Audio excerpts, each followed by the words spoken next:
my name is Robert Rodriguez and you're Elizabeth, correct? Lisa na lang po. Lisa, my wife is suffering from glioblastoma. So I don't think makakayanin mong alagaan ang asawa ko. Thank you. I'm feeling much better. Thank you. You are? Siya yung ating bagong caregiver. Sir, tanggap na po ako? Of course. Ano ba kasi ang binabalak mo? Hindi ba gusto mo akong maghiganti ka na Gina at Gerald? Ngayon na nakapasok na ako sa pamilya ni Gina, madali na akong makakakilos para siraan siya. Lisa, sino si Lisa? My caregiver. Gina, you should meet her. Sorry po!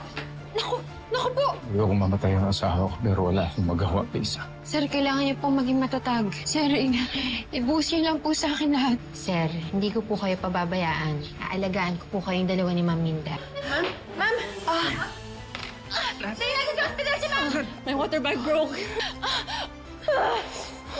Relax.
Congratulations, it's a girl.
Sa masakit dito. Yan, ang sakit Ito, yan. kakalakad sa kakalakad. Ang sakit. Inaano mo naman sinasaktan mo. Carino brutal yun. Carino brutal. Di ba?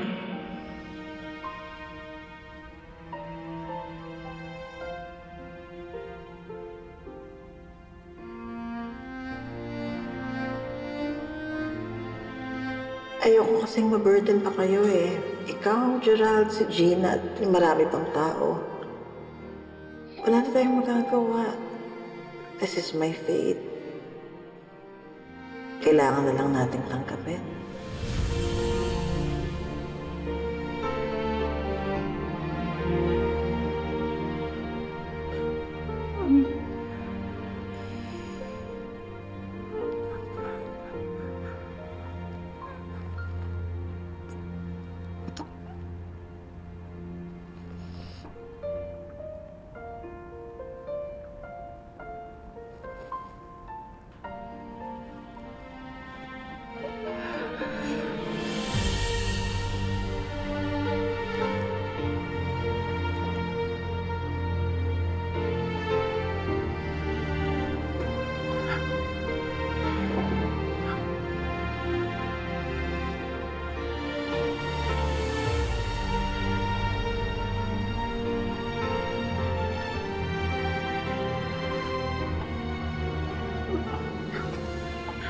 Well, I love you. I love you. I love you so much.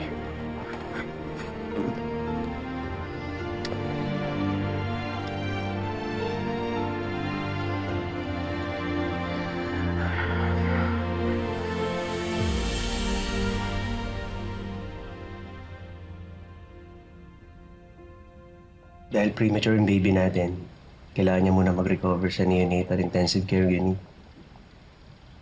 Ano sabi ng doktor? Ano katagal siya doon? At least she's breathing on her own. Feeding well, and mag-normal yung body temperature niya. Kailangan din makapag-gain siya ng weight steadily. Our target is at least 4 pounds, 2 kilograms.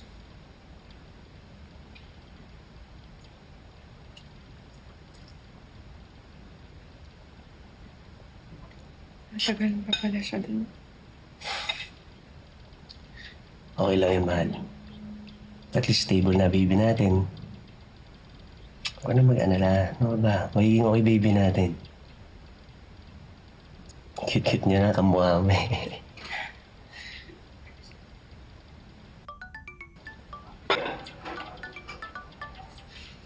Mahal, daddy mo. Good news po. Nanganak na po si Gina.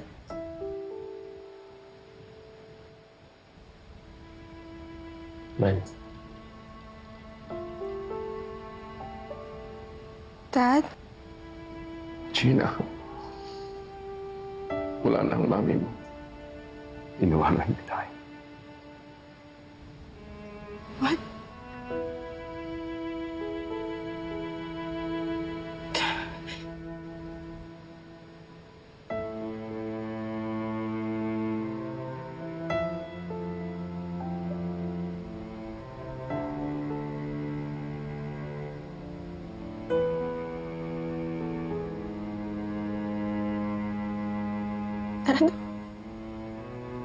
Dad, where's...